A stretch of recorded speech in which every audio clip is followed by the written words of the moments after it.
మనం నిలబెట్టి ఉన్నాడు. ఎంతమంది ఈ దినము సంతోషంగా ఉన్నవారు హల్లెలూయా చెప్పండి. హల్లెలూయా. ప్రియమైన దేవుని సంగమా, ఈ పునరుద్ధాన దినమున నేను ఆయన సన్నిధిలో గడపడానికి వచ్చి ఉన్నాను. నిజంగా ఈ దినం నేను ఎంతో సంతోషంగా మరి ఉల్లాసంగా ఉత్సాహంగా గడుపుతున్నాను అన్నవారు ఒకసారి బిగ్గరగా హల్లెలూయా చెప్పండి. చప్పట్లు కొట్టుకుంటూ హల్లెలూయా. మంచిది. ప్రియమైన దేవుని సంగమా, పరిశుద్ధ గ్రంథంలో కీర్తనకారుడు ఒక చక్కని మాట వ్రాస్తున్నాడు. 123వ కీర్తన 123వ కీర్తన మొదటి వచనాన్ని చూద్దాం. ఆకాశమందు ఆసీనుడు అయిన వాడా, నీ తట్టు నా కన్నులెత్తుచున్నాను. ఎంత చక్కగా మాట్లాడుతున్నాడు కదా. ఆకాశమందు ఆసీనుడు అయినటువంటి వాడా, నీ తట్టు నా కన్నులెత్తుచున్నాను. మనం ఎప్పుడైనా ఆయన తట్టు కన్నులెత్తి చూస్తున్నామా?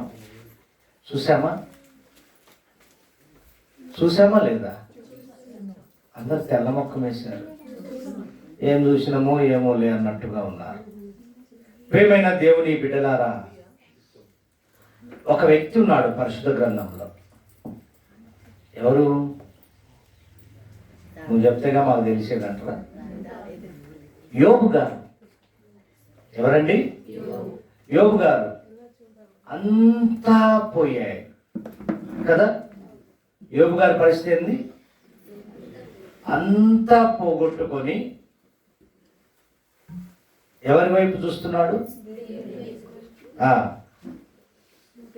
అప్పుడు దేవుడు డిక్లేర్ చేస్తాడు ఒక మాట. ఏమని చేస్తాడంటే, మొదటి అధ్యాయంలో ఉంటది కదా, యథార్థవంతుడునై న్యాయవంతుడునై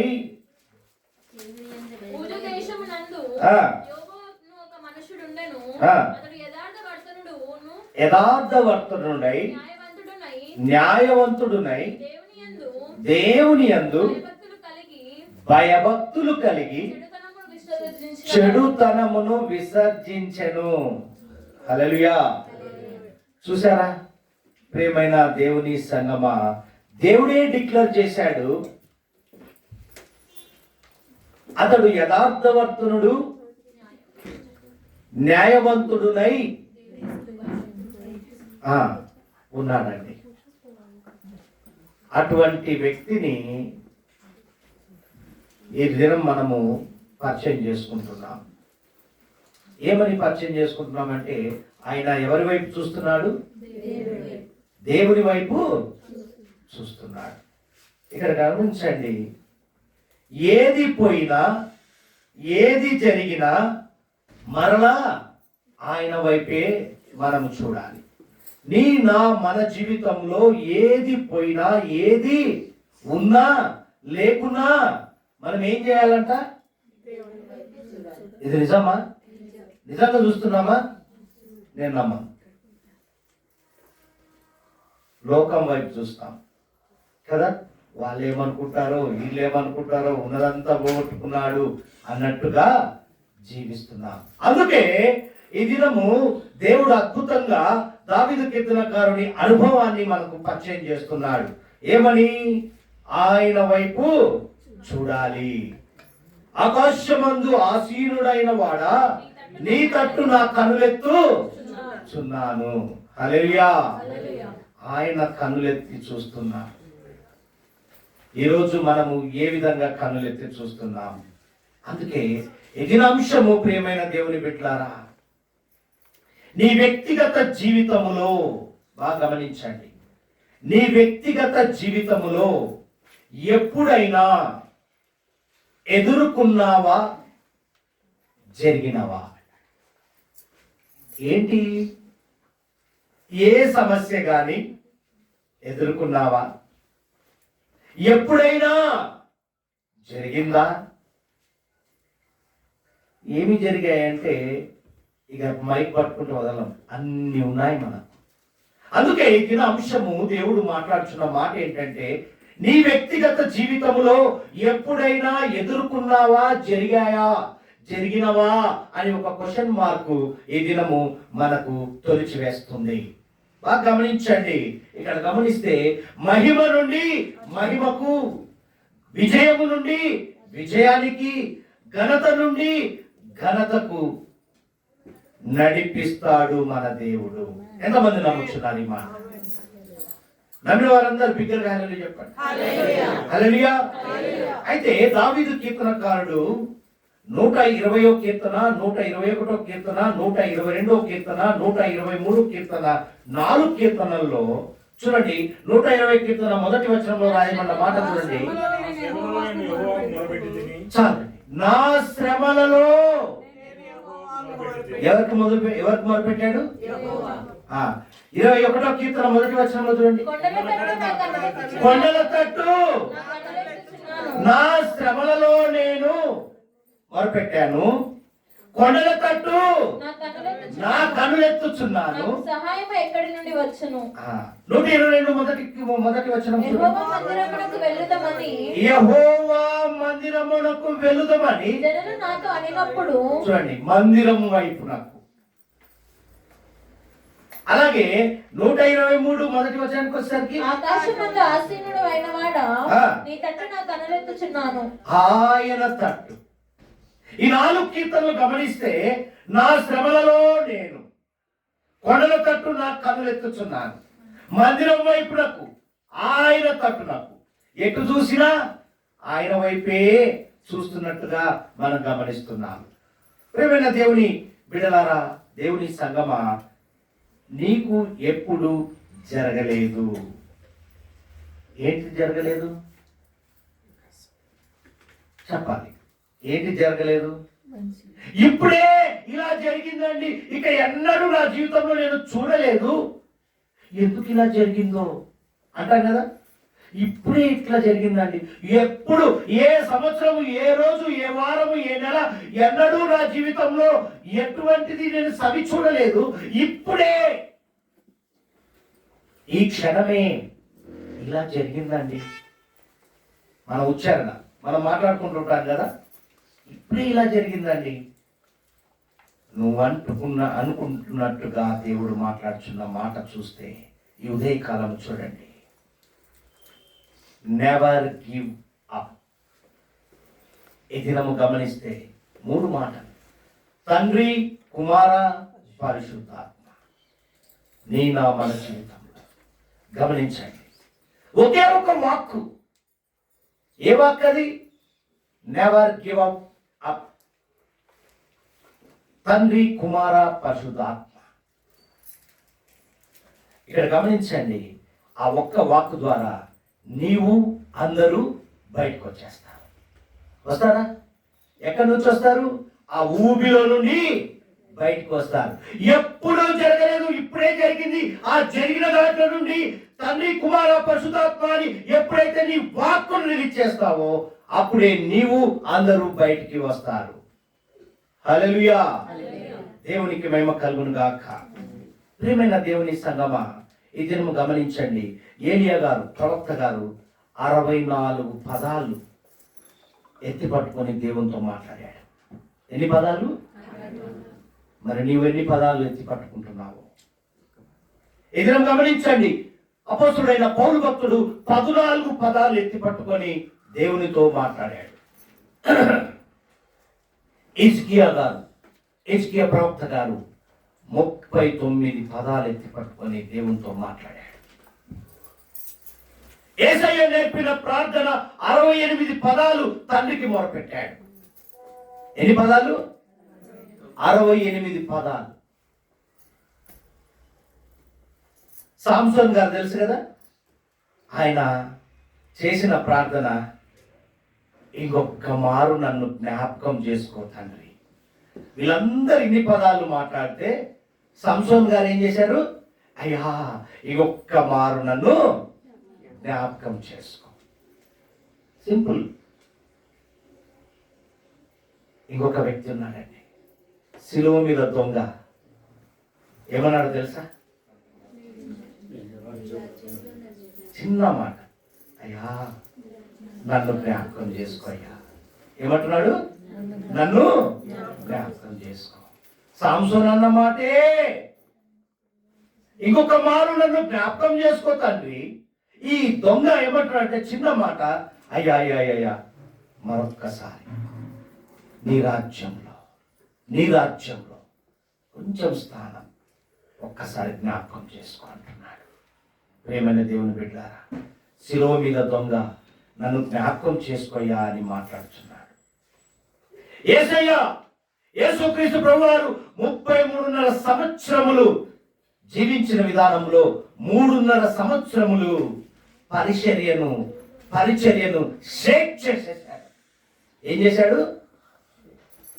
చేశాడండి? తల్ల క్రిందులు చేశాడు. 3.5 సంవత్సరమే.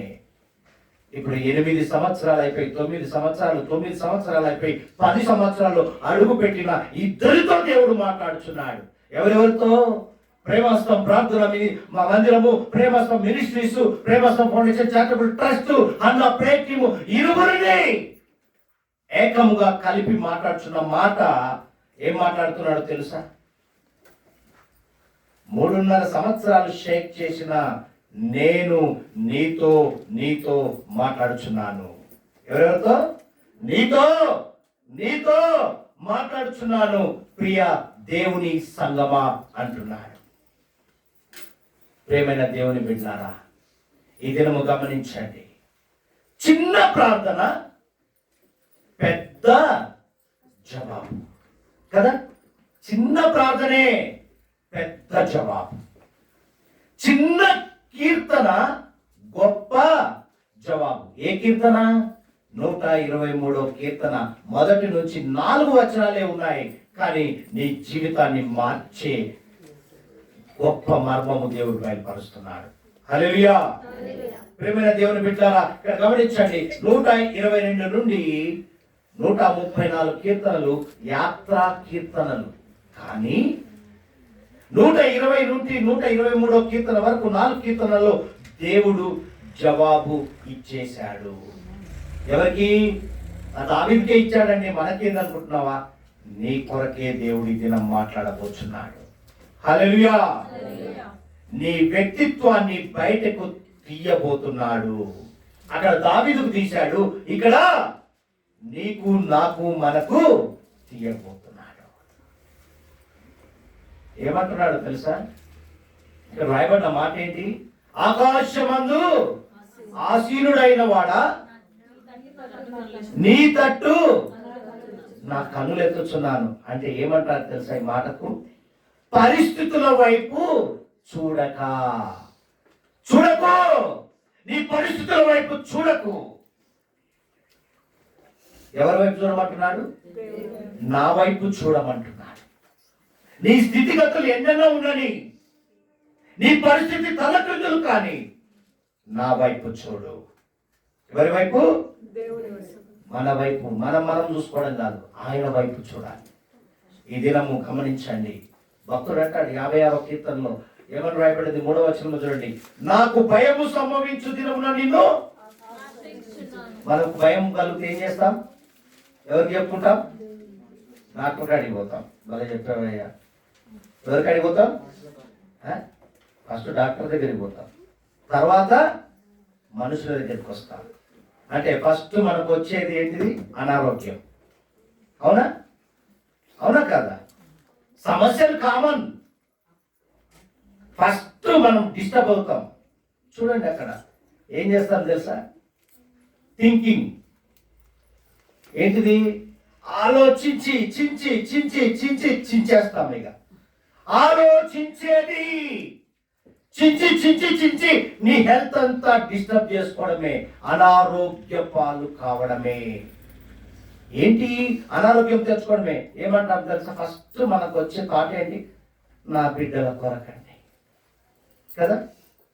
నా బిడ్డల కొరకు, నీ బిడ్డల కొరకు ఈ దినము దేవుడు మాట్లాడుతున్నాడు. ప్రియ తండ్రులారా, ఇక్కడ కూడిన ప్రతి ఒక్కరితో దేవుడు మాట్లాడుతున్న మాట ఏంటంటే, నీ బిడ్డల గురించి నువ్వు చింతించి థింక్ చేసి చేసి చేసి బిడ్డల దగ్గర సాక్ష్యం పోగొట్టుకుంటాం. ఎవరి దగ్గర? బిడ్డల దగ్గర సాక్ష్యం పోగొట్టుకుంటాం. ఎందుకు ఈ మాట చెప్తున్నా అంటే, నిజం సహకారమైనది, స్ఫూర్తిని కలుగజేస్తుంది. స్ఫూర్తి దాయకం మనకు అవసరం. నీ జీవితంలో ఏం కావాలండి? స్ఫూర్తి అవసరం. దయగలది. ఆ స్ఫూర్తి ఏంటండి? దయగలది. ఇది మనం గమనించండి. Thinking true helpful. ఏంటండి? Thinking true helpful. ఆలోచించేది సత్యము, అది దయగలదిగా ఉండాలి, సహాయము కలిగినదిగా ఉండాలి. నీ ఆలోచన ఎలా ఉండాలి తెలుసా? అది సత్యంగా ఉండాలి, స్ఫూర్తినిచ్చేదిగా ఉండాలి, అనారోగ్యము తెచ్చుకునేటట్టుగా ఉండకూడదు. ఇది అందుకే మాట్లాడుతున్నాడు భక్తుడు. ఏమంటున్నాడు తెలుసా? నేను నా బిడ్డల కొరకు చింతించను, నా దేవుడు చూసుకుంటాడు అనే కాన్సెప్ట్ లో నువ్వు ఉన్నప్పుడే దేవుడు నిన్ను నిలబెడతాడు. నా చింత యావత్తు ఆయన మీద, నా భారము ఆయన మీద మోపుతాను, అన్ని ఆయనే చూసుకుంటాడు అని ఎప్పుడైతే అంటావో నీ జీవితము విజయవంతమవును గాక. మంచిదే. మన పితరులు పరిస్థితులను బట్టి మాట్లాడారు. సంఖ్యాకాండము 14వ అధ్యాయం 28వ వచనంలో చూడండి. సంఖ్యాకాండము 14వ అధ్యాయము 28వ వచనంలో చూడండి. ఒక చక్కని మాట ఉంది. నీవు వారితో చూడండి, మోషే చెప్తున్నాడు, మోషే నీవు వారితో నేను చెప్పే వాక్యేదనగా నా జీవము తోడు మీరు నా చెవిలో చెప్పినట్టు నిశ్చయముగా మీ ఎడల చేసేదను. ఏమంటున్నాడు? నేను నిశ్చయముగా మీ ఎడల చేసేదను. మోషేకి చెప్తున్నాడు, ఇశ్రాయేలు ప్రజలు సనుక్కుంటున్నారు, కొనుక్కుంటున్నారు. మా ఊర్లో ఉంటే అది తినే వాళ్ళము, ఇది తినే వాళ్ళము, మేము అక్కడ ఇలా ఉన్నాము అలా ఉన్నామని చెప్పుకుంటున్నారు. మోషే వెళ్ళు, నా వాక్కు రిలీజ్ చేయి. ఏమంటున్నాడో తెలుసా? నా చెవిన వినపడ్డాయి, నువ్వు ఇక్కడ కూర్చొని ఉన్నావు, నువ్వేమనుకుంటున్నావు, నువ్వేమి ఆలాపన కలిగి ఉన్నావు, ఏ స్థితిలో ఉన్నావో నా చెవిన పడ్డాయి, నా కన్నులు చూస్తున్నాయి అంటున్నాడు దేవుడు.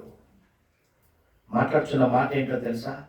నీ పరిస్థితులను బట్టి పరిస్థితులను బట్టి మాట్లాడుతున్నామండి. నీ పరిస్థితుల వైపు చూడకు, నా వైపే చూడు అంటున్నాడు దేవుడు. వారు ఏం చేశారండి? పరిస్థితులను బట్టి అరణ్య ప్రాంతంలో ఆ బాధ చూడలేక ఆకలి మంటకు మాట్లాడారు కదా. ప్రియమైన దేవుని బిడ్డలారా, ఎలా ఉన్నా ఆయన వైపు చూడాలి. నీ స్థితిగతులు ఎలా ఉన్నా ఆయన వైపు. మనం ఏం చేస్తాం? లోపల ఎంతో బాధ ఎన్నో ఉన్నా దిగమింగుకొని ప్రైజ్ ది లార్డ్, హల్లెలూయా, దేవునికి మహిమ కలుగును గాక, లోపలేమో నా బాధ నీకేం తెలుసయ్యా అనుకుంటూ ఉంటా. అందుకే దేవుడు అంటున్నాడు, దినం నీ పరిస్థితుల వైపు చూడక, నీ పరిస్థితులను చూడకూడదు, నా వైపే చూడాలి అంటున్నాడు. మొదటి మాట ఏమంటున్నాడు? మొదటి వచనం ఏమన్నాడు? దావీదు కీర్తనకారుడు ఎవరి వైపు చూశాడండి? పరిస్థితుల వైపు చూశాడా? పరిస్థితుల వైపు చూశాడా? నా దాగు చోటు నీవేనయ్యా, నీ వైపే నా కన్నులెత్తి చూస్తున్నాను అంటున్నాడు. ఈ దినము పరిస్థితుల వైపు చూడకూడదు అని నిర్ధారిస్తున్నాడు దేవుడు. మొదటి మాట ఏంటి? పరిస్థితుల వైపు చూడకూడదు. రెండవ మాట చూద్దాం. కీర్తన గ్రంథము అదే 123 రెండవ వచనం చదవమ్మా. దాసుల కన్నులు ఎవరి వైపు? దాసి కన్నులు తన యజమాని రాలి చేతి తట్టును చూచున్నట్లు మన దేవుడైన యెహోవా మనలను కరుణించును. చాలమ్మా, బాగా గమనించండి. ఈ మాట అర్థమైంది అనుకుంటా. బాగా గమనించండి. దాసుల కన్నులు తమ యజమానుని చేతి తట్టును, దాసి కన్నులు తన యజమానురాలి చేతి తట్టును చూచున్నట్లు. బాగా గమనించండి. మనం ఒక దగ్గర పని చేయుచున్నప్పుడు, ఒక అధికారి దగ్గరికి మనం అధికారి కింద పని చేయుచున్నప్పుడు, లేదా ఒక ఆఫీసులో పని చేయుచున్నప్పుడు, లేదా ఇంటిలో సర్వెంట్లు పని చేయుచున్నప్పుడు మన కదలికలు గమనిస్తారా? మన జోబులో చేయబెట్టినా, లేకపోతే ఇట్లా అమ్మా అవునా? ఇదే మాట దేవుడు మాట్లాడుతున్న మాట. ఎందుకు ఈ మాట హెచ్చరిక చేస్తున్నాడంటే, మన పితరుల గురించి గుర్తు చేస్తున్నాడు. ఎవరా పితరులు? చూసారా ప్రేమైన దేవుని బిడ్డలారా? యూదులు ఆచారం ఏంటంటే, యూదుల ఆచారం ఎలా ఉంటుందంటే, వారు తినేటప్పుడు బాగా గమనించండి, దాసుడు దాసురాలు వారి చేతుల వైపు, వారి ముఖం వైపే చూడాలి. ధర్మశాస్త్రంలో ఉంది. ఆరంభ దశలో వ్రాయబడిన మాటలు మీకు బయలుపరుస్తున్నాను. వాళ్ళు ఏం చేయాలంటే, వాళ్ళ కదలికలు దాసుడు దాసురాలు గమనిస్తూ ఉండాలి. గ్లాస్ పట్టుకున్నప్పుడు, ప్లేట్ పట్టుకున్నప్పుడు, వారు గ్లాస్ పట్టుకున్నట్టే నీళ్ళ, ప్లేట్ పట్టుకుంటే భోజనమా, ఇవన్నీ గమనిస్తూ ఒకవేళ క్లీన్ చేయడం, శుభ్రపరచడం ఈ దాసుడు దాసురాల పని. బాగా గమనించండి. సైగ చేశారా, ఆ సైగను చూస్తూ ఉంటారు. అంటే ఏంటి తెలుసా? మిగతాది నీవు తిను అని అర్థం, మిగతాది నువ్వు చెయ్యి అని అర్థం. సైగతోనే ముందుకు వెళ్తారు. అందుకే ఇక్కడ రాయబడిన మాట, దాసుల కన్నులు తమ యజమానుల చేతి తట్టును. సైగతోనే. మనం ఏం చేస్తామండి? ఇక్కడ సైగ చేస్తే చాలు. తల్లిదండ్రులు బాగా, పిల్లలకు బాగా అనుభవం ఉంటారు. ఎటు చూడాలి పిల్లలు? నా వైపు చూడాలి.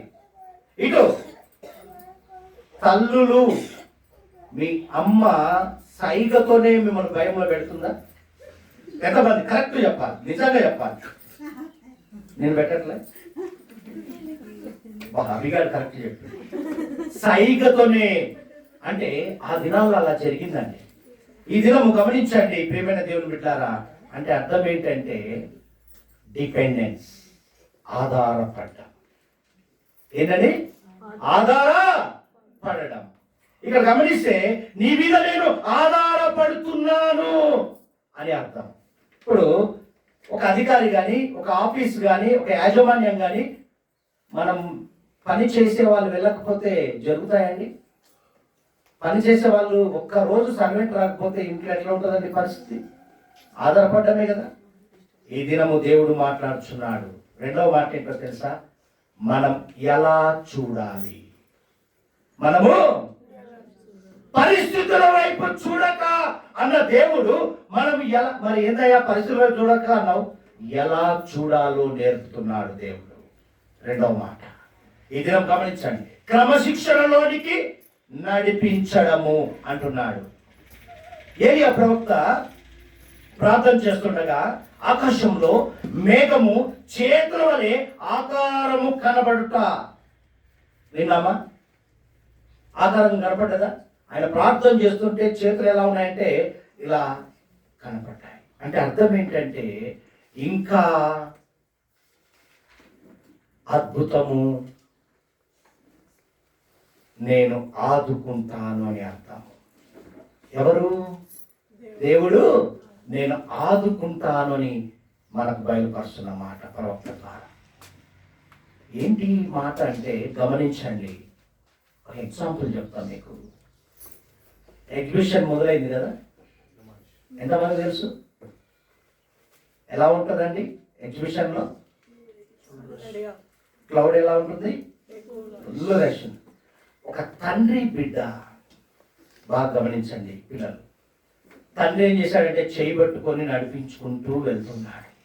ఆ అన్ని చూసుకుంటూ వెళ్తున్న క్రమంలో ఈ పిల్లలకు తొందరపాటు ఎక్కువ కదా. తండ్రి క్రమశిక్షణ పెట్టాడు కదా. తల్లిదండ్రులు చెయ్యి వదులుకొని ఏం చేశాడంటే వెళ్ళిపోయాడు. అది కుమారుడు కావచ్చు, కుమార్తె కావచ్చు. బాగా గమనించండి. వెళ్ళిపోయే లోపు ఆ పబ్లిక్లో పిల్లలు తల్లిదండ్రులు తప్పిపోయారు. ఎలా ఉంటుందండి టెన్షన్? ఆ టెన్షన్ నేను కూడా భరించాను. ఒకసారి పాస్టమ్మ గారిని రైల్వే స్టేషన్లో ట్రైన్ ఎక్కడానికి అని చెప్పేసి టికెట్ తీసుకోవడానికి నేను వెళ్ళాను. మా అమ్మ ఇద్దరు ఉన్నారు, ఇద్దరము తప్పిపోయాం ఆ పబ్లిక్లో. అప్పుడు పడ్డ టెన్షన్ ఈరోజు గుర్తొచ్చింది నాకు. అంటే ఆ టెన్షన్ ఎలా ఉంటుందంటే ఇక అయిపోయింది మన పరిస్థితి. ఆ తండ్రి ఆ పడుతున్న వేదన ఎలా ఉంటుందంటే వెంకయ్య దగ్గరికి వెళ్ళాడు, ఫోన్లో మాట్లాడాడు, మైక్లో నా కుమారుడి పేరు అని చెప్పి అనౌన్స్మెంట్ చేపిస్తే ఎక్కడో మూలకున్న కుమారుడు కనుగొని మా నాన్న అక్కడ ఉన్నా, నన్ను తీసుకెళ్ళవా అని చెప్పి పిల్లవాడు తీసుకెళ్ళినప్పుడు ఆ తల్లి ఆ తండ్రులు ఆ పిల్లవాడు కలుసుకున్న విధానంలో, ఇద్దరు కలుసుకున్న విధానంలో ఆ సంతోషంలో ఏమంటాడో తెలుసా? డాడీ నన్ను ఎప్పుడు చెయ్యి విడవకు డాడీ. ఏమంటాడు? నన్ను ఎప్పుడు నీ చెయ్యి నేను పట్టుకొనే ఉంటాను డాడీ. డాడీ ఎప్పుడు పట్టుకొనే ఉంటాడు, మనమే వదిలి పెడతాం. అందుకే ఏమంటాడు తెలుసా భక్తుడు? 49వ అధ్యాయం యెషయా ప్రవక్తలో మాట్లాడుతున్న మాట చూడండి. ఈరోజు నువ్వు చెయ్యి వదిలేవు, తండ్రి చెయ్యి వదలేదండి. చూడండి 49:15-16 వచనాలు. స్త్రీ తన గర్భమున పుట్టిన బిడ్డను, హల్లెలూయా, ఏమంటున్నాడు? స్త్రీ తన గర్భమున పుట్టిన బిడ్డను కరుణింపకుండా తన చంటి పిల్లను మరచునా? వారైనా మరచుదురు కానీ నేను నిన్ను హల్లెలూయా. చూడము, నా అరచేతుల మీదనే నిన్ను చెక్కి ఉన్నాను, నీ ప్రాకారములు నిత్యము నా ఎదుట. నువ్వేంటో నాకు తెలుసు బిడ్డ, నీ నటన జీవితం అంతా నాకు తెలుసు. అందుకే కదా నీ మీద ఒక నెపము మోపవలసి ఉన్నది అంటాడు. మనం ఏం చేస్తాం తెలుసా? నటించే గుణంలో ఉన్నాం. అందుకే అంటాడు పరిస్థితుల వైపు చూడకు. మనం ఎలా నడవాలో దేవుడు నేర్పుతున్నాడు. తండ్రి బిడ్డ ఏ విధంగా తప్పిపోతే ఏమంటారు? డాడీ డాడీ నన్ను వదలకు డాడీ అంటే, నేను వదలను రా, నువ్వే నన్ను వదిలి. అందుకే అంటున్నాడు స్త్రీ తన గర్భమందు పుట్టిన బిడ్డలను మరచునా?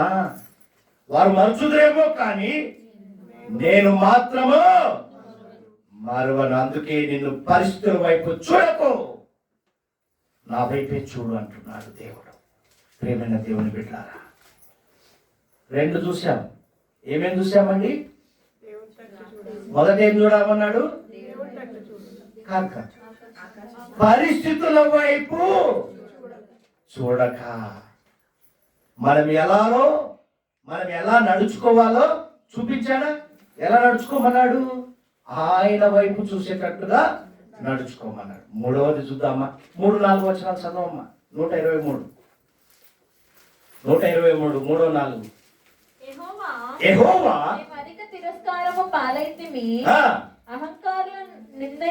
అహంకారుల నిందయు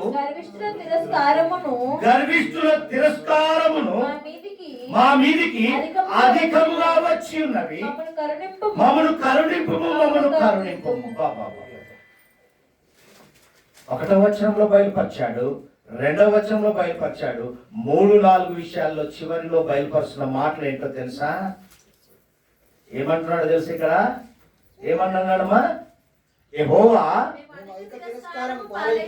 మేము నీ మాట వినకుండా తిరస్కార బుద్ధి వచ్చిన కుమారుడు. ఎంతమంది తెలుసు? చెబితే వినాలిరా, వినకపోతే అంతే అంటాం కదా.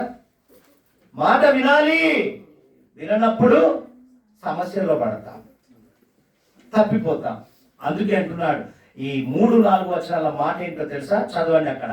యెహోవా మేము అధిక తిరస్కారము పాలైతిమి, అహంకారుల నిందయు గర్విష్ఠుల తిరస్కారము మా మీదికి అధికంగా వచ్చిందయ్యా. ఉగ్రత ఎక్కడి నుంచి వచ్చిందో, ఇప్పుడే ఇలా జరిగింది, ఇప్పటి వరకు బాగున్నా, అనవసరంగా నోట్లో పెట్టిన, అనవసరంగా మాట్లాడినా, ఈ నోరే ఊరుకున్నదండి, ఈ నాలుకే చిచ్చు పెట్టేసి. ఒక్క మాట అండి, ఒక్క చుక్క అండి, అయిపోయి. ఏంటో తెలుసా? 3వ మాట ఏమంటున్నాడో తెలుసా? చూడండి ప్రేమైన దేవుని బిడ్డలారా, మరో వ్యక్తి కోసం ఎదురు చూస్తున్నావా? ఏమంటున్నాడు? మరో వ్యక్తి కోసం. రెండవ మాట ఏమన్నాడు? డిపెండెన్స్. నువ్వు ఆధారపడుతున్నావు. ఆధారపడకు, నా మీద ఆధారపడు అన్నాడు. ఇప్పుడు ఏమంటున్నాడు తెలుసా? నువ్వు మరో వ్యక్తి కోసం ఎదురు చూస్తున్నావు. నీ పరిస్థితుల వైపు చూడొద్దన్నాను, నువ్వు ఎలా నడుచుకోవాలో చెప్పాను. మరలా ఏం చేస్తున్నావు అంటే ఆయన వదిలిపెట్టి మరో వ్యక్తి కోసం మన పనేంటి? నీకు చెప్తే నువ్వే, మా యనోష్ ఉన్నాడు, వాడికి చెప్తే హానొత్తు చెప్తాడు, అంతేనా? నేనెందుకు చేయాలి? మరో వ్యక్తి మీద మనము డిపెండ్ అయి ఉన్నాం. ఇది ప్రియమైన దేవుని సంగమా, ఈ సత్యాన్ని గమనించు. నీవే నన్ను నిలబెట్టాలి, నీవే నన్ను నిలబెట్టాలి, నేను నిన్ను చూస్తున్నాను అనే కమిట్మెంట్తో మనం ముందుకు వెళ్ళాలి. నువ్వే నిలబెట్టాలని ఎదురుతో అనకండి, వాళ్ళు ఏం నిలబెట్టరు, పడగొడతారు. అవునా? ఎదుగుతున్నామా? నీ ఎదుగుదలే నా ఏడుపు అంటాం కదా. అందరూ బాగుండాలి, అందరూ నేను ఉండాలి అనే భావనతో ఉన్నామా? ఉంటే దీవించబడతావు. హల్లెలూయా. చూడండి, ఒక భక్తుడు ఉన్నాడు, యెహోషాపాతు. ఎంతమంది తెలుసా అండి? 3 దేశాలు యుద్ధానికి వచ్చాయి. మనం ఒక్కరు వస్తేనే తట్టుకోలేము. 3 దేశాలు యుద్ధానికి వచ్చాయి. ఆ వచ్చిన సందర్భం చూడండి, 2వ దినవృత్తాంతములు 20వ అధ్యాయంలోకి వెళ్ళండి. దేవుడు ఎంత గొప్ప సంఘటనలు ఈ దినము బయలుపరుస్తున్నాడు. 20వ అధ్యాయము మొదటి నుంచి చూసుకోండి. అక్కడ రాయబడిన మాట అమ్మా చదువు. మోయాబీలును అమోనీయులను కొందరు దండెత్తి యెహోషాపాతు మీదికి వచ్చిరి. హల్లెలూయా. చాలండి, మనకు సమయం లేదు, కానీ నిజంగా ఈ అధ్యాయం అంతా చూస్తే 3 దేశాలు ఒక్కరి మీదకి వచ్చాయి, ఒక దేశం మీదకి వచ్చాయి, ఒక వ్యక్తి మీదకి. ఇంతమంది వస్తే నేను ఒక్కరిని చేసి ఇంతమంది ఆడుకుంటున్నారు అంటాం కదా, అలాగే జరిగిందండి. బాగా గమనించండి. ఇక్కడ యెహోషాపాతు మీదకి వచ్చినప్పుడు ఏం చేశాడండి? 14వ వచనం చూడమ్మా. అప్పుడు మత్తన్యాకు పుట్టిన యెహీయేలు కుమారుడైన బెనాయాకు జననమైన జకర్యా కుమారుడును ఆసాపు సంతతి వాడును లేవీయుడగు యహజీయేలు సమాజములో ఉండెను. యెహోవా ఆత్మ అతని మీదికి రాగా అతనిలాగు ప్రకటించెను, యూదా వారలారా, యెరూషలేము కాపురస్తులారా, యెహోషాపాతు రాజా, మీరందరూ ఆలకించుడి. యెహోవా సెలవిచ్చినదేమనగా, ఈ గొప్ప సైన్యమునకు మీరు భయపడకుడి, చెయ్యకుడి. ఈ యుద్ధము మీరు కాదు, దేవుడే జరిగించును. హల్లెలూయా. మన విషయంలో కూడా నువ్వు పోరాడుతున్నావే, ఈ లోకంలో ఉన్నటువంటి ప్రతిదీ ఎదుర్కొన్నావా? ఎప్పుడైనా చూసావా ఇలా జరిగిందా అని అడిగిన దేవుడు నీతో చెప్తున్న మాట, ఇది నీ పని కాదు, నా పని. ఎందుకు? యెహోషాపాతు వాళ్ళందరూ ఒక్కసారి అటాక్ చేయగానే ఆయన యొక్క విచారణ చేశాడు. అయ్యా, నా పరిస్థితి అనేది దేవుడికి మొరపెట్టాడు కాబట్టి యెహోషాపాతు చెప్తున్నాడు, భయపడకు, జడియకు, యూదా వారలారా, నీది కాదది, నాది అంటున్న దేవుడు. అందుకే అంటున్నాడు, నా వైపు పరిస్థితుల వైపు. 3 దేశాలు వస్తేనే తట్టలేకపోయింది, ఒక్కరు వచ్చేసరికి తల్ అయిపోతా, బీపీ పెరిగిపోద్ది, అయోమయ పరిస్థితి, ఏమైందో తెలియదు. బాగున్నాడండి, ఇప్పుడు వాళ్ళు వచ్చారు, అయిపోయింది. జాగ్రత్త, దేవునికి మొరపెట్టు, నీ పరిస్థితుల వైపు చూడకు, ఒకరి మీద ఆధారపడకు. ప్రియమైన దేవుని సంగమా, ఈ దినము గమనించండి. ప్రియమైన వారలారా, ఇక్కడ గమనించండి. ఏది ఏమైనా, ఏది జరిగినా ఆయన వైపే చూశాడు దావీదు భక్తుడు. మరో వ్యక్తి కోసము చూడలేదు. ఈరోజు నీ నా మన జీవితంలో కూడా ఏదైనా సరే అది కనుల ముందున్న ఆయన వైపే చూడు, మోకాళ్ళను ప్రార్థన చేయి. అందుకే 8 సంవత్సరాలు సుదీర్ఘ ప్రయాణంలో 9వ సంవత్సరంలో నిలబెట్టాడు. 9 సంవత్సరాల సుదీర్ఘ ప్రయాణంలో 10వ సంవత్సరంలో అడుగు పెట్టారా? ఇదొక నిదర్శనం. దేవునికి మహిమ కలుగును గాక. దావీదు గారు 13 సంవత్సరాలు ఎదురు చూశాడు, దేవుని ఆశీర్వాదం పొందుకున్నాడు. నాకు నీవు తప్ప ఎవరు లేరు అన్నాడు. గొప్ప ఆశీర్వాదం పొందుకున్నాడు. మనం ఎన్ని సంవత్సరాలు ఎదురు చూసామండి? 1 సంవత్సరమే, 2 సంవత్సరాలకి దేవుడు నాకు ఏం చేయలేదండి. నువ్వు వచ్చేదే తక్కువ, నువ్వు మొరపెట్టేదే తక్కువ, నువ్వు అడిగేదే తక్కువ, కానీ వరాలు కావాలి. 13 సంవత్సరాలండి. వాళ్ళు ఎన్ని పదాలు ఎత్తి పట్టుకున్నారండి? ఒక్కొక్కరు 14, 39. మన ప్రార్థన చేయమంటే 1 నిమిషం చేస్తాం, హావలిస్తాం, మ్యూట్లో పెడతాం, మన 10 మంది, లేకపోతే నిద్రపోతాం. ఎవడు చూస్తున్నాడు? అన్నీ చూస్తాడండి దేవుడు, అన్నీ గమనిస్తాడు. ఈరోజు నుంచి ఒక కమిట్మెంట్ దగ్గర వారు 69 పదాలు, యేసయ్య నేర్పిన పాట ఏంటి పదాలు, 68 పదాలు ఎత్తి పట్టుకొని తండ్రికి మొరపెట్టాడు. నువ్వు 4 పదాలు ఎత్తి పట్టుకో, 4 కార్యాలు జరుగుతాయి. దేవునికి మహిమ కలుగును గాక. ప్రియమైన దేవుని బిడ్డలారా, చూడండి సంఖ్యాకాండంలోనికి వెళ్ళండి. 11వ అధ్యాయం 4-5 వచనాలు చూడండి. పితరులు ఏ విధంగా మాట్లాడారో చూడండి. వారి మధ్యనున్న మిశ్రిత జనము మాంసాపేక్ష అధికముగా కనపరచగా ఇశ్రాయేలీయులను మరలా ఏడ్చి మాకెవరు మాంసము హల్లెలూయా. ఎప్పుడు చికెనే చేస్తున్నారండి, మాంసం ఎప్పుడు పెడతారో ఏమో కదా. ఈసారి హోటల్ పోయలే, ఎప్పుడు చికెన్. ఎప్పుడు చెప్పిందల్లా ఇదే. ఎప్పుడు నీ సమస్య. ఎదుటి వారి సమస్య గురించి నువ్వు మాట్లాడాలి. ఎవరైనా ప్రార్థన చేయడానికి, ఎవరైనా సేవకులు కానీ ఎవరైనా కనపడితే నా గురించి, నా కుటుంబం గురించి, పక్కోడి గురించి చేయమనే దాఖలా లేదండి. ఇనువలేని పొరుగాన్ని అక్కడి వరకే. ప్రియమైన దేవుని సంగమా, ఇశ్రాయేలు ప్రజలు మరో వ్యక్తిపై ఆధారపడ్డారు. పడ్డారా? దేవుడు చేసే కార్యాలు గమనించలే వాళ్ళు. అరణ్య ప్రాంతంలో దేవుడు నడిపిస్తున్న విధానం, మోషే నాయకత్వాన్ని వహించి నడిపిస్తున్న క్రమాన్ని గ్రహించలేక మేము అక్కడ తిన్నాం, ఇక్కడ ఇట్లా ఉన్నాం, అట్లా ఉన్నాం అని చెప్పుకుంటున్న పరిస్థితిని దేవుడు గమనించాడు. గమనించి ఇంకా అక్కడ చూపించాడు కదా, పొలాల్లో ఇరుక్కొని పోయి అంతా చదివితే మనకు అర్థమవుతుందండి. జాగ్రత్త. దేవుని ఎంత అడగాలంటాడు. ఎక్కువ అడిగావా ఇరుక్కుపోతాయి. రాక మధ్యలాగి పీక్కోలేక లాక్కోలేక పరిస్థితి అవుతుంది. నీ పరిస్థితి ఏదైనా ఎలాగ ఉన్నా సరే నీవు మరో వ్యక్తిని ఆశ్రయించవద్దు. దేవుని మీద ఆధారపడి జీవించాలని ఈ దినం గుర్తు చేస్తున్నాడు. మనుషుల మీద ఆధారపడకండి, మనుషుల వైపు చూడకండి, దేవుని వైపు చూడమంటున్నాడు. ప్రియమైన దేవుని బిడ్డలారా, ఇలా ఉంటుంది. ఎలా? ఇశ్రాయేలు ప్రజల్లాగా ఏం చేశారో తెలుసా?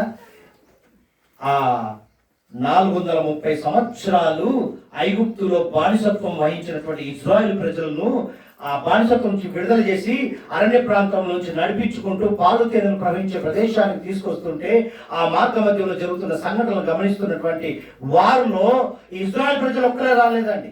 యూదులు వచ్చారు, ఇంకా ఎవరెవరు వచ్చారండి?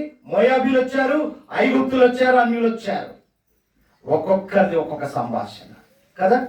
ఒక్కొక్కరు వారికి తోచినట్టు మాట్లాడుకుంటూ వెళ్ళారు. మనం కూడా అంతే కదా. ఈ 5 ఏళ్ళు ఒక్కలాగుంటాయండి. మన సామెతలు మన జీవితంలో ఇవన్నీ గమనించమంటున్నాడు దేవుడు. ప్రియమైన దేవుని సంగమా, వారిలో ఒక్కొక్కరు ఒక్కొక్క అవసరాలను బట్టి ఒక్కొక్కరు మాట్లాడారు. ఈరోజు ఇక్కడ కూర్చున్న నీవు నేను మనము ఒక్కొక్కరు ఒక్కొక్క అవస్థతను బట్టి మాట్లాడుచున్నాం. అవునా? అవునా? గట్టి చెప్పాలి. దేవుడు వింటున్నాడు. దానిని వాళ్ళు ఫాలో అప్ అయ్యారు. ఎవరు? ఆ మిశ్రిత జనము, ఇజ్రాయేలు ప్రజల్లో వీళ్ళంతా ఫాలో అప్ అయ్యి దేవుని ఉగ్రత తెచ్చుకున్నారు. మనం అలాంటి వాళ్ళము కాదు. అవునా? మిశ్రిత జనము మధ్యలో మనం జీవిస్తున్న మనము మన పరిస్థితులను బట్టి మాట్లాడకూడదు. దేవుడే కార్యాలు చేస్తాడని ఎప్పుడైతే నువ్వు కనిపెడుతూ ఉంటావో దేవుడు నిన్ను ఎత్తి పట్టుకొని ఆశీర్వాదంలోకి తీసుకొని వెళ్ళును గాక. నీవు అలాగా చూడండి. అక్కడ చూస్తే తీరక్కర్లేదు. 16వ వచనం నుంచి అక్కడ చూస్తే 23 వచనాలకు ఒక సత్యం కనపడుతుంది. సత్యకాండం 11వ అధ్యాయంలో మరలా 33 నుంచి చూడు, చివరి చూడు 33. ఆ మాంసము ఇంకా వారి పండ్ల సందులు ఉండగానే అది నమలకమునుపే యెహోవా కోపము జనుల మీద. అది జాగ్రత్త అండి. యెహోవా తెగులు చేత వారిని బహుగా బాధించెను. మాంసాపేక్ష గల వారిని. నువ్వు కూర్చుంటున్నావు, దేవునితోనే మాట్లాడు. నీ మనస్సులో గొనిగిన సనిగిన దేవునికి వినబడుతుంది. వినబడి ఏమవుతుంది తెలుసా? లాక్కోలేం, పీక్కోలేం. మన పరిస్థితి, నీ లిమిట్ ఏంటో దేవునికి తెలుసు. నీ పరిస్థితి ఏంటో దేవునికి తెలుసు. నువ్వు ఏం అడగాలనుకుంటున్నావో దేవునికి తెలుసు. అదే ఇస్తాడు, కానీ ఎక్కువ ఎక్స్ట్రా ఏమి ఇవ్వడు. మన హోటల్కి వెళ్తాం, ఎక్స్ట్రా కప్ అంటే డబ్బులు అడుగుతాడా? అడుగుతాడా? నువ్వు తెలియక తిన్నావు ఒక చోట, కట్టాం పైసలు. అనుభవం ఉంది, జాగ్రత్త. తెలియక తినకండి, తెలియక అడగకండి. దేవుణ్ణి తెలిసి అడగండి. నీ స్థితిగతులు ఏంటో తెలిసి దేవుని దగ్గరికి రా. అప్పుడు నీ కార్యాలను చూస్తావు. ప్రియమైన దేవుని బిడ్డలారా, అప్పుడు దేవునికి ఏమైనా డీల్ ఇట్లా ఫాలో అప్ అవుతారని నిర్గమకాండంలో మాట్లాడతాడు. 12వ అధ్యాయం 37-38 వచనాల్లో చూడండి. అక్కడ 37-38 వచనాల్లో చూడండి ఏమని మాట్లాడతారో చూడండి. ఇశ్రాయేలు ప్రజలు ప్రయాణమైపోయి వారు పిల్లలు గాక కాల్బలము 6 లక్షల వీరులు, అనేకులైన అన్యజనుల 6 లక్షల వీరులు, అనేకులైన అన్యజనుల సమూహమును, గొర్రెలు, ఎద్దులు మొదలైన పశువుల గొప్ప మందయును వారితో కూడా బయలుదేరు. చూడండి, ఇంత మంది బయలుదేరితే మనం ఒక 50 మందిని మెయింటైన్ చేయలేకపోతున్నాం. 6 లక్షలు మందిని దేవుడు ఎలా మెయింటైన్ చేయాలండి? ఒక్కరిది ఒక్క మాట కాదు, అన్ని భరించి భరించి చెవులు తూట్లు పడి ఉంటాయి. మనమైతే నా కొద్ది, అందుకే కదా మోషే అంటాడు, నా వల్ల కాదు బాబు అంటాడు. ఈరోజు జాగ్రత్త. నువ్వు అందరితో కలిసి జీవిస్తున్నావు, మిశ్రిత జనం మధ్యలో ఉన్నావు. లోకం కదా, లోకంలో ఉన్నాం, లోకంతో నడవాలనుకుంటున్నావేమో. లోకంతో ఉన్న నీవు లోకంతో నడవకూడదు. లోకం ముట్టి పోకడే, శరీరాశ, నేత్రాశ, జీవ పుట్టమ్మమే. కాబట్టి నా వైపు చూడమంటున్నాడు దేవుడు. ప్రియమైన దేవుని బిడ్డలారా, గమనించండి. ఈ దినము దేవుడు మాట్లాడుతున్న మాట, నువ్వు అలాగా ఉండక దేవుని మీద ఆధారపడి జీవిస్తే. ఎవరి మీద? దేవుని మీద ఆధారపడి జీవిస్తే నీ ఇంట్లో అద్భుతం, నీ పరిస్థితిలో, నీ స్థితిలో మార్చేసే గొప్ప దేవుడు. నా పరిస్థితి పాదొక్క 2 అవుతుంది, కడుపులో ఆకలి అవుతుంది కదా, బీపీ, షుగర్ అనుకుంటున్నారా? అనుకుంటున్న వాళ్ళారా జాగ్రత్త. నోట్లోనే ఇరుక్కుంటాయి, జాగ్రత్త. ఏంటి ఏంటి? ఆశీర్వాదాలు, ఆశీర్వాదాలు. జాగ్రత్త. ప్రియమైన దేవుని, ఎందుకు దేవుడు మాట్లాడుతున్నాడు తెలుసా? ఈ దినము ఎందుకు మాట్లాడుతున్నాడు? నా సన్నిధి ఎన్ని గంటలకు ఓపెన్ అవుతుంది? ఎన్ని గంటలకు ఓపెన్ అవుతుందండి చర్చి? 10 గంటలకు. అట్లీస్ట్ 10 గంటలకు, 10:30కు రండి, 11కు రండి అని దేవుడు ఎదురు చూసి 12:30కు వచ్చి, ఇప్పుడు వచ్చి టైం చూసి నేను పోతా ప్రభు అంటే ఊరుకుంటాడు దేవుడు. అంటే నీకొక టైము, నాకొక టైమా? దేవుడు పక్షపాతి కాదండి కదా. మన మాట జాగ్రత్త. నేను నీవు మార్చుకోమంటున్నాడు దేవుడు. నీ పరిస్థితులు నీకు ఎటువంటిది ఉన్నా నా దగ్గరికి రా ఫస్ట్. ఆదివారం వచ్చేసరికి ఏదేదో పెట్టుకుంటాం. మన చర్చే కదా అని చెప్పి ఇటు పోయి టయానికి వస్తే చాలు, వాక్యానికి వస్తే చాలు, భూమకు వస్తే చాలు అన్న కాన్సెప్ట్లో ఉన్నామేమో. ఈ రోజు నుంచి కమిట్మెంట్ మార్చుకోమంటున్నాడు దేవుడు. హల్లెలూయా. నీ పరిస్థితులు ఏవైనా సరే నీ స్థితిని మార్చే గొప్ప దేవుడు నీకున్నాడు. హల్లెలూయా. బాగా గమనించండి, మనకు పరుగు పందెంలో మొదలు పెట్టినప్పుడు ఏం చేస్తాం? ఫస్ట్ మొదలు పెట్టినప్పుడు విజిల్ వేస్తాం, చప్పట్లో. పందెం మొదలైనప్పుడు ఎలా ఉంటుంది? పరిగెత్తున్నప్పుడు అని చప్పట్లు కొడతాం. తర్వాత ముగింపుకి వచ్చేసరికి మళ్ళా చప్పట్లు. అంటే మధ్యలో ఏంది? ట్రైనింగ్ అయ్యా. ప్రయాసపడడానికి ట్రైనింగ్. అంటే మధ్యలో ఎవరున్నారు? దేవుడున్నాడు. మొదట నీకున్న ఉత్సాహము చివరికి వచ్చేసరికి ఏమవుతుంది? అదే ఉత్సాహం ఉండాలంటున్నాడు దేవుడు. మధ్యలో నేనున్నాను బిడ్డ, ముందున్న ఆసక్తి నీలో, చివరికి వచ్చేసరికి ఆరంభంలో ఉన్నటువంటి ఆసక్తి లేదు. అదే చప్పట్లు, అదే ట్రైనింగ్ నీకు ఇస్తున్నాను, నువ్వు ఫాలో కా అంటున్నాడు దేవుడు. ప్రేమైన దేవుని బిడ్డలారా, అలా ఉండడం లేదు. మనం ఎలా ఉంటున్నామంటే ఆయన వైపు చూడమంటే నువ్వు చూసుకోయ్యా, నా పని నాది, నేను పోకపోతే ఎలా, నా ముక్తి భక్తి అని అంటున్నా. ప్రియమైన దేవుని బిడ్డలారా, ఒక మాట గమనించండి.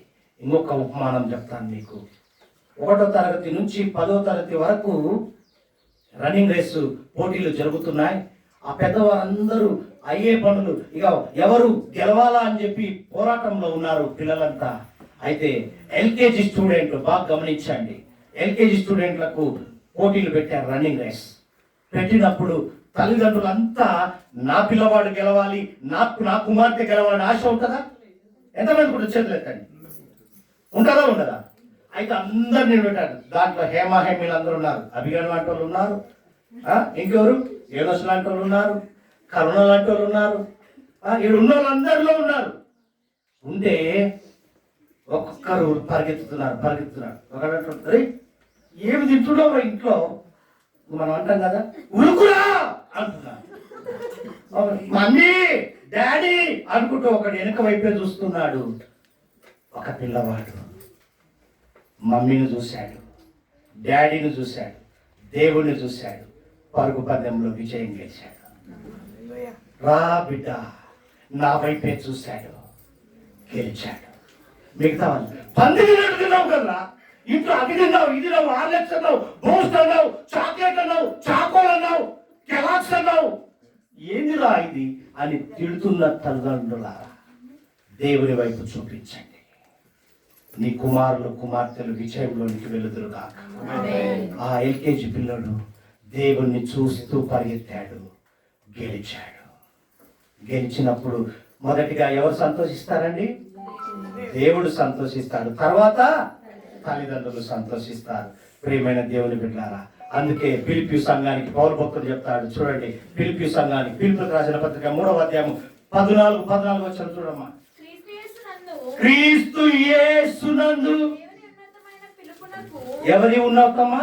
దేవుని ఉన్నతమైన పిలుపునకు కలుగు బహుమానమును పొందవలనని గురి యొద్దకే పరిగెత్తుచున్నాను.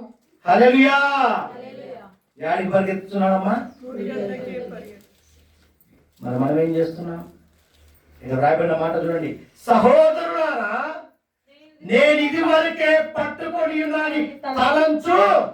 నేను చేశాను లేయా, ఆయన 68, 39, 14, 16 పదాలు కాదు, నేను 74 పదాలు ఎత్తి పట్టుకున్నా.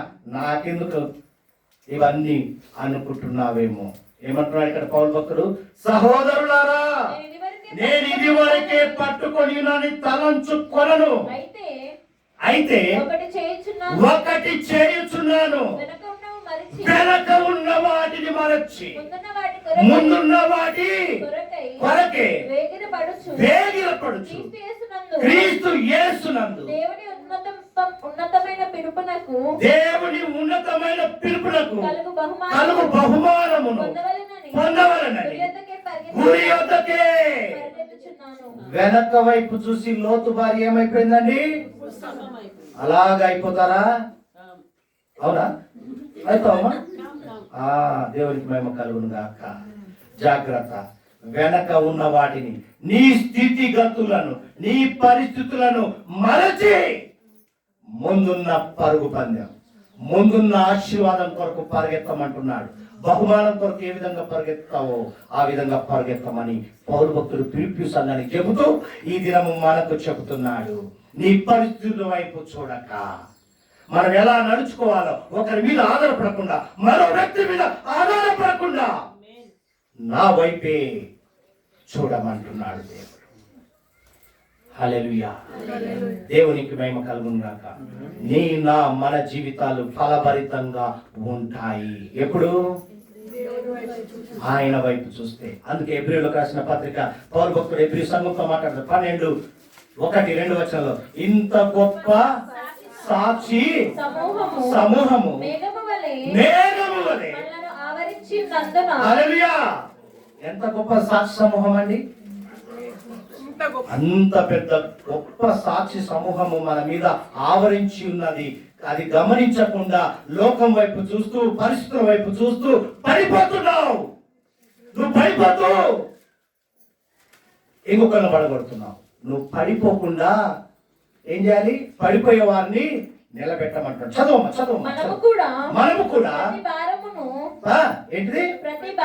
ప్రతి భారమును సులువుగా చిక్కులు పెట్టు పాపమును విడిచిపెట్టి విశ్వాసమునకు కర్తయు దానిని కొనసాగించువాడు యేసు వైపు చూచుచు కొనసాగించే గొప్ప ప్రధానుడు, సమాధానకర్త, ఆశ్చర్యకరుడు ఆయన వైపు చూడాలి. ఎవరి వైపు? యేసు వైపు చూచుచు మన ఎదుట ఉంచబడిన పందెములో ఓపికతో పరిగెత్తుదము.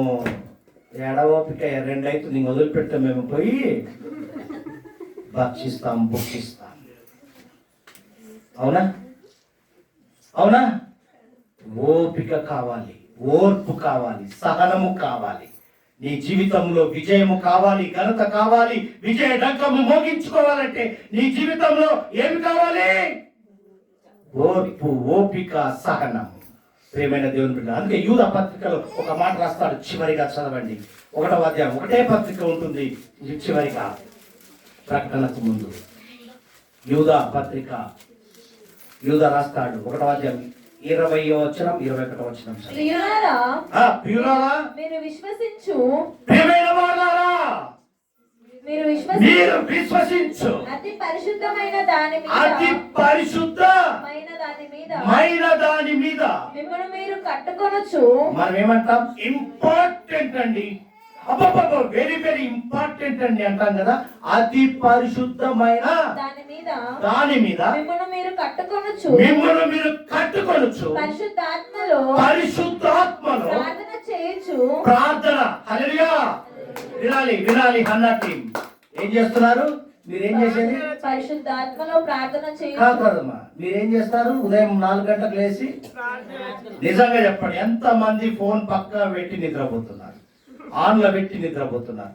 ఈ రోజు నుంచి నిద్రపోకూడదు. దేవుడు చూస్తున్నాడు. మ్యూట్లో పెట్టి, ఆన్లో పెట్టి నేను ఉన్నానులే అని టిక్కు చేసుకొని నిద్రపోయావా, నీ పరిస్థితి వైపు నువ్వు చూస్తున్నట్టే. ఈ రోజు ఒక కమిట్మెంట్ రండి. పాల్గొంటే విజయం, పాల్గొనకపోతే అపజయం. కాబట్టి నువ్వు పని చేస్తే అది ముగించాలి కదా. నిద్రపోకుండా పాల్గొంటామా? చెప్పరు. నీ గోల నీదే, నా గోల నాదే. అవునా? జూమ్లో కాదు, డైరెక్ట్ కాదు, ఎప్పుడైనా ప్రార్థనలో ఉన్నావా, ఆవలించావా అంటే నీతో ఎమ్మడున్నట్టే వాడు. ఎవరు? అది గుర్తుపెట్టుకోండి. చదువుమా.